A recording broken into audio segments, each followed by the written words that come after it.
दोस्तों, आज जो कॉमिक्स हम पढ़ेंगे उसका नाम है ब्लैक एजेंट। ये कर्नल कर्णी की कॉमिक्स है। जासूसी और एक्शन होती है इनकी। तो पढ़ते हैं इसको। Black agent.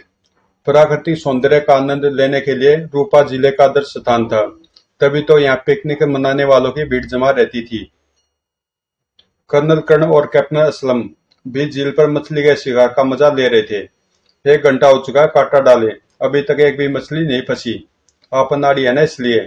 लेकिन तुमने कौन सा तीर मार लिया है? मारा नहीं तो मार लूंगा। जब यहाँ से वापस चलेंगे तो हमारे पास मछलियों का थैला भरा हुआ होगा। हा हा हा। अच्छा मजाक कर लेते हो तुम। आप हंस रहे हैं, लेकिन मैं साबित कर सकता हूँ कि मैं एक महान शिकारी हूँ। एक बार मैंने समुद्र से 20 फुट लंबी मछली पकड़ी थी। और अच्छा ठीक है श्रीमान महान शिकारी, अब आप चुप रहिए, वरना आपकी टर टर सुनकर सारी मछलियां भाग जाएगी। ठीक है, अब मैं आपसे बात ही नहीं करूंगा। झील से कुछ ही दूरी पर एक और शिकारी भी अपने शिकार की ताक में था। आसपास कोई नहीं है, मैं आसानी से अपना काम कर सकता हूँ। उसने दूरबीन से झील की ओर देखा। मेरा शिकार वोट लेकर झील में जा रहा है। फिर उसने कम कार से टेलीस्कोप युक्त राइफल निकाली। इस राइफल से लगाया गया निशाना कभी खाली नहीं जाता। राइफल की नाल झील की ओर करके वह किसी का निशाना लेने लगा। करण झील के बीच में तैर रही एक किश्ती की ओर देख रहा था। देखो, उस आदमी ने यह तीसरी मछली फंसाई है। कोई अनुभवी शिकारी लगता है। जी नहीं, वह शौकिया शिकारी है और अपने परिवार के साथ पिकनिक मनाने आया हुआ है। मछली के पक्के और घाती शिकारी भी बच्चों को साथ नहीं लाया करते। डोर से मछली निकालने के बाद उस व्यक्ति ने दोबारा कांटा फेंका। करण उसकी ओर ध्यानपूर्वक देख रहा था। ओह, आई पापा, छपाक। करण ने तुरंत झील में छलांग लगा दी। उसे किसी ने गोली मारी है। झील के किनारे पर कई लोग एकत्र हो गए। मैंने उस व्यक्ति की छाती से खून निकलते देखा था। शायद किसी ने गोली मारी है, लेकिन कोई धमाका तो सुनाई ही नहीं गया। करण तेज से किश्ती की ओर तैर रहा था। उसके पीछे असलम भी था। उधर सफेद दाढ़ी वाले ने फुर्ती के साथ अपनी राइफल को कई टुकड़ों में खोल डाला और उन्हें एक ब्रीफकेस में रख लिया। एक गोली में उसका काम तमाम हो गया। फिर उसने गाड़ी स्टार्ट की और वहां से रवाना हो गया। एक तो खत्म हुआ, अभी दो और बाकी हैं। किश्ती के निकट पहुंचकर कर्ण ने पानी में गोता लगाया। वह रहा। असलम किश्ती पर चढ़ गया था और बिग लगती हुई महिला तथा बच्चों को संभाल रहा था। हाय, मैं बर्बाद हो गई। प्लीज धैर्य रखिए। कुछ ही देर में कर्ण लाश को संभालते हुए किश्ती के निकट उभरा। असलम, जरा सहारा दो। आइए। लाश देखकर बच्चों और महिला ने जोर जोर से रोना शुरू कर दिया था। उसी शाम जनरल यादव के ऑफिस में डॉक्टर प्रमोद एक प्रतिभाशाली वैज्ञानिक था। वह देश के प्रसिद्ध वैज्ञानिक प्रोफेसर भास्कर का सहायक था और 3 दिन बाद प्रोफेसर के साथ पड़ोसी देश पोर्टलैंड जाने वाला था, लेकिन इससे पहले उसकी हत्या कर दी गई। डॉक्टर प्रमोद और प्रोफेसर भास्कर पोर्टलैंड क्यों जा रहे थे सर? डॉक्टर भास्कर और पोर्टलैंड के वैज्ञानिकों ने मिलकर संयुक्त रूप से एक मिसाइल का निर्माण किया है। यह मिसाइल दोनों देशों की सुरक्षा प्रणाली में महत्वपूर्ण भूमिका निभा सकती है और प्रोफेसर भास्कर अपने सहायकों सहित उसी मिसाइल का परीक्षण करने पोर्टलैंड जा रहे थे। सहायकों? क्या उनके साथ कोई सहायक साथ जा रहा थे? क्या उनके साथ सहायक साथ जा रहे थे? दो को जाना था। प्रमोद तो मर गया। उनका एक और सहायक है जिसका नाम डॉक्टर अश्वनी है। मेरा विचार है कि डॉक्टर प्रमोद की हत्या के पीछे किसी विदेशी शक्ति का हाथ है। का मतलब है कोई ऐसी ऐसी शक्ति जो पोर्टलैंड और हमारी दोस्ती को पसंद नहीं करती और यह नहीं चाहती कि हम संयुक्त रूप से मिसाइल का परीक्षण करें। हाँ, फिर तो प्रोफेसर भास्कर और डॉक्टर अश्वनी का जीवन भी खतरे में है। उनकी भी हत्या की जा सकती है। तुम ठीक कहते हो।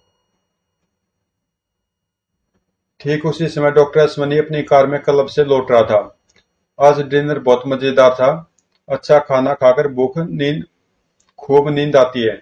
घर पहुंचते बिस्तर में घुस जाऊंगा। तभी शादी सी कार खराब हो गई है।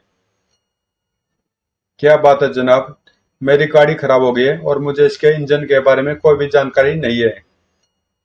मैकेनिक तो मैं भी नहीं हूँ, लेकिन अगर कोई तार वगैरह निकल गया होगा तो मैं ठीक कर दूंगा। बड़ी मेहरबानी आपकी। अश्वनी ने उसकी कार का बोनट खोला और झुककर देखने लगा। डॉक्टर अश्वनी, आप पोर्टलैंड कब जा रहे हैं? अश्वनी चौंक कर एक झटके के साथ सीधा हुआ। क्या कहा तुमने? तुम मुझे कैसे जानते हो? मैं तो आपके बॉस प्रोफेसर भास्कर को भी जानता हूँ। आप कौन है मिस्टर, और क्या आपकी गाड़ी सचमुच खराब हुई है? मेरी गाड़ी बिल्कुल ठीक है, और अपना परिचय मैं तुम्हें अभी दे देता हूँ। उसने जेब से हाथ बाहर निकाला। पिस्तौल? हाँ, तुम्हारे एक साथी डॉक्टर प्रमोद को तो मैं जहनुम बेच चुका हूँ। अब तुम्हारी बारी है। नहीं, मुझसे तुम्हारी क्या दुश्मनी है? मुझे उस मिसाइल से दुश्मनी है जिसका परीक्षण करने तुम पोर्टलैंड जा रहे हो, कहकर उसने पिस्तौल की नाल अश्वनी के चेहरे की तरफ उठाई और अगले ही पल धौएं। आह! हा हा हा! अब वह प्रोफेसर का बच्चा बाकी रह गया, उससे भी निपट लूंगा। फिर वह अपनी कार में बैठकर वहां से चल दिया। प्रोफेसर को ठिकाने लगाना सबसे कठिन काम है, क्योंकि वह घर से बहुत कम बाहर निकलता है। प्रोफेसर भास्कर अपने ड्राइंग रूम में सिर पकड़े बैठे थे। जनरल यादव और कर्नल कर्ण उनके सामने बैठे हुए थे। मेरे दोनों सहायक मार डाले गए। वह मुझे बेटों की तरह प्रिय थे। धैर्य रखिए प्रोफेसर, उनकी मौत का हमें भी दुख है, लेकिन उससे अधिक हमें आपकी चिंता है। मेरी क्या चिंता है? मुझे क्या होने वाला है? आप पर भी कातिलाना हमला हो सकता है, क्योंकि अब यह स्पष्ट हो चुका है कि कोई बाहरी शक्ति यह नहीं चाहती कि आप पोर्टलैंड जाएं, इसलिए आपके सहायकों की हत्या की गई है। लेकिन मेरा पोर्टलैंड जाना बहुत जरूरी है। उस मिसाइल को बनाने में मैंने अपने जीवन के कई वर्ष लगाए हैं, अतः मिसाइल का परीक्षण करना बहुत जरूरी है। आप पोर्टलैंड जरूर जाएंगे प्रोफेसर, और मिसाइल का परीक्षण भी होगा। लेकिन अब आपको हमारी कड़ी सुरक्षा में रहना होगा। कर्नल कर्ण बॉडीगार्ड की हैसियत से आपके साथ रहेंगे, और पोर्टलैंड भी जाएंगे। फिर तो मुझे कोई चिंता नहीं है। कर्नल के बारे में मैंने बहुत कुछ सुना है। यह मुझे सुरक्षित पोर्टलैंड पहुंचा सकते हैं। भरोसे के लिए धन्यवाद प्रोफेसर। परसों शाम हमें पोर्टलैंड के लिए जहाज पकड़ना है, लेकिन मैं आज बल्कि अभी से आपके साथ रहूंगा।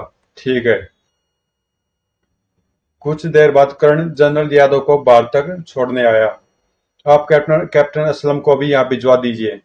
मैं तो चाहता हूँ पुलिस फोर्स भी भिजवा दूं, जो पूरी कोठी को घेर लेंगी।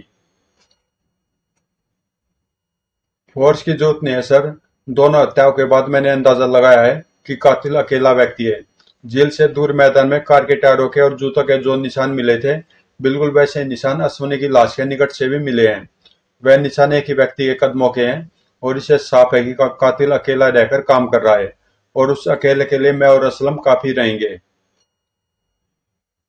ओके कर्नल, सरकार ने प्रोफेसर की सुरक्षा की जिम्मेदारी तुम्हें सौंप दी है। पोर्टलैंड पहुंचकर प्रोफेसर को वहां की सीक्रेट सर्विस के हवाले करने के बाद तुम्हारी ड्यूटी समाप्त हो जाएगी।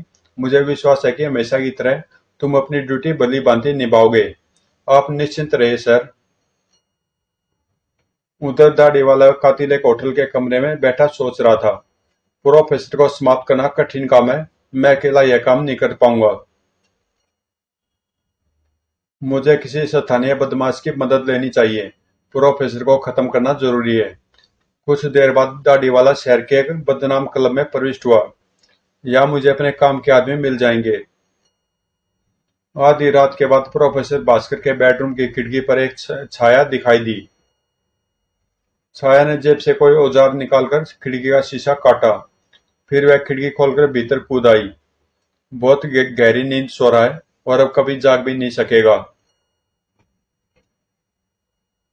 उसने जैसे खंजर प्रोफेसर के सीने में भोंकना चाहा। नहीं प्यारे। ओह! लेट लेटे ही कर्ण ने उसको झटका दिया। उफ! मुझे तुम्हारा इंतजार था। आह! उफ! धड़ाम! कर्ण समझ पा गया कि उसका मुकाबला किसी अनाड़ी से नहीं था।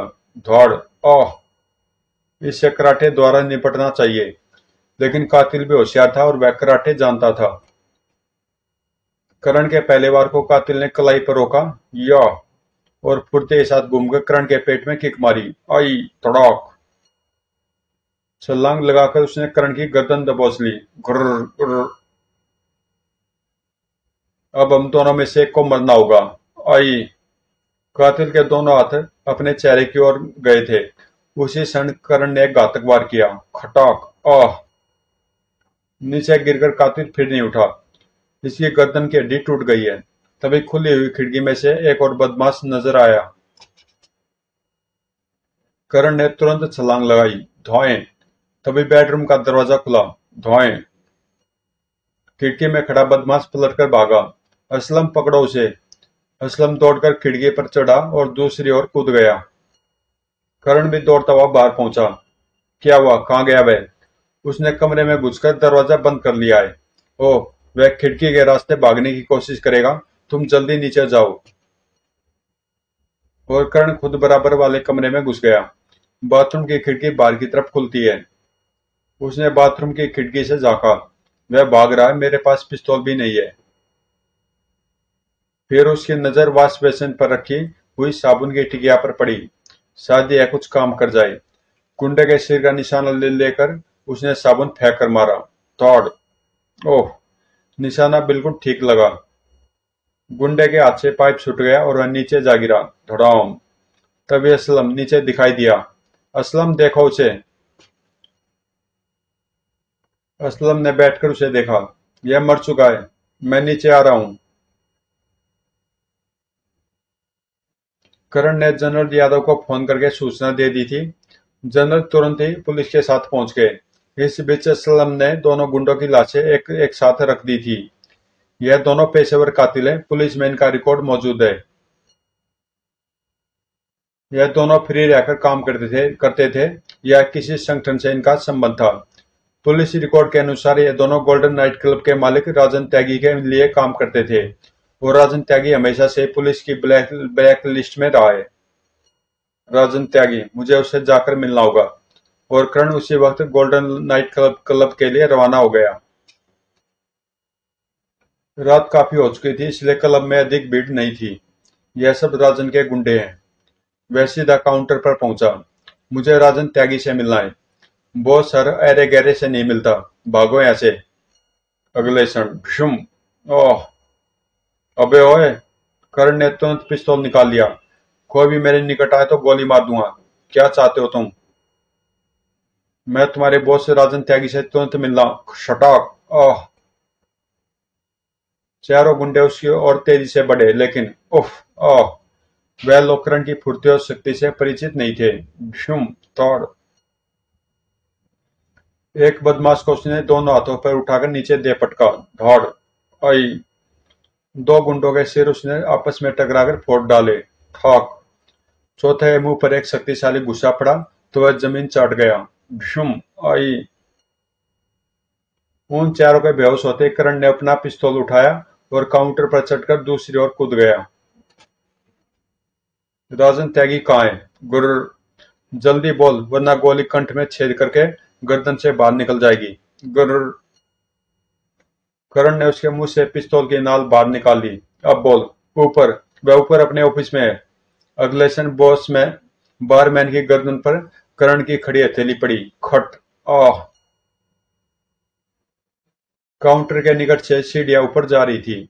ठोकर मारकर उसने राजन के ऑफिस का दरवाजा खोला। कौन हो तुम? यहां तक कैसे चले आए? मेरा नाम करण है। होगा, लेकिन तुम्हें ऊपर किसने जाने आने दिया? तुम्हारे सारे गुर्गे नीचे बेहोश पड़े हैं राजन, और वही हाल तुम्हारा भी हो सकता है अगर तुमने मेरे कुछ सवालों के जवाब नहीं दिए। कहकर उसने लड़की को संबोधित किया। तुम बाहर चली जाओ मिस। राजन की पिटाई का दृश्य तुम्हें अच्छा नहीं लगेगा। यह क्या बकवास है? लड़की घबराकर बाहर भाग गई थी। क्या चाहते हो तुम? पहले तो मैं तुम्हें यह सूचना देना चाहता हूँ कि तुमने जो दो गुंडे प्रोफेसर भास्कर की हत्या करने के लिए भेजे थे, वह दोनों मेरे हाथों मारे जा चुके हैं। क्या? तुम्हारे चौंकने से साफ हो गया कि गुंडे तुम नहीं भेजे थे। अब जरा यह भी बता दो कि वह गुंडे भेजने के लिए तुम्हें किसने रुपया दिया था? अचानक राजन ने फुर्ती से उस पर मेज पलट दी। आह। राजन तुरंत छलांग लगाकर उस पर आ पड़ा। मेरे क्लब में आकर मुझे पिस्तौल दिखाता है? उफ। लेकिन करण ने तुरंत ही उसे ऊपर उछाल दिया। आह। जैसे ही राजन संभल कर उठा। धौड़। आह। फिर राजन को संभलने का अवसर दिए बिना ही करण ने उस पर ठोकरें बरसा दी। धौड़। कुछ ही देर में राजन बेहोश हो गया। करण ने उसका कॉलर पकड़कर उठाया और लाकर उसी कुर्सी पर डाल दिया। अब तू मेरे सवालों का जवाब देगा। पिस्तौल उठाकर उसने राजन के माथे से लगा दिया। राजन, यह देश की सुरक्षा का मामला है। इसलिए मैं तेरी जान लेने से भी परहेज नहीं करूंगा। तुझे मेरे सवाल का जवाब देना ही होगा। तो पूछो, क्या पूछना है? वह गुंडे भेजने के लिए तुम्हें किसने कहा था? एक विदेशी ने। उसने मुझे इस काम के लिए 5 लाख रुपए देने का वादा किया था। कौन है वह विदेशी और कहाँ रहता है? वह सेवाई होटल के कमरा नंबर 906 में ठहरा हुआ है। बड़ी विचित्र पर्सनैलिटी है उसकी। बूढ़ा नहीं है, लेकिन दाढ़ी और सिर के बाल सफेद हैं। होटल का पता उसने ही बताया था। हाँ, मुझे उसको प्रोफेसर की मौत की सूचना पहुंचानी थी, इसलिए उसने अपना पता बताया था। ठीक है, कहकर अब तू कुछ देर आराम कर ले। ओह, दौड़। फिर उसने वहीं से जनरल यादव को फोन किया। सर, मैंने दुश्मन का पता लगा लिया है और उससे निपटने के लिए सिवाई होटल जा रहा हूँ। तुम्हारी मदद के लिए कुछ लोगों को भेजूं? मुझे तो मदद की जरूरत नहीं है, लेकिन आप police force golden night club भेज दीजिए। यहाँ राजन और उसके कुछ गुंडे बेहोश पड़े हैं, उन सबको गिरफ्तार करा लिया जाए। ओके, मैं फोर्स भिजवाता हूँ। सफेद दाढ़ी वाला कातिल अपने कमरे की खिड़की में खड़ा दूरबीन से होटल के गेट को देख रहा था। राजन त्यागी को अब तक आ जाना चाहिए था। तभी होटल के सामने एक कार आकर रुकी और उसमें से एक व्यक्ति उतरा। माय गॉड, यह तो कर्नल कर्ण है, भारतीय सीक्रेट सर्विस का नंबर 1 का जासूस। वह खिड़की से हट गया। कर्ण यहाँ क्यों आया है? कहीं राजन के आदमी पकड़े तो नहीं गए और उन्होंने मेरा राज तो नहीं खोल दिया? अगले क्षण वह तेजी से बाथरूम में घुसा और सारे नल खोल दिए। बाहर आकर उसने बाथरूम का दरवाजा बंद कर दिया। कर्ण से निपटने के लिए बहुत सावधानी की जरूरत है। पिस्तौल हाथ में लेकर वह कपड़े टांगने की अलमारी में के भीतर घुस गया। उधर कर्ण लिफ्ट द्वारा ऊपर पहुंचा। कमरा नंबर 906। रूम नंबर 906 कॉरिडोर के अंत में था। खट खट खट।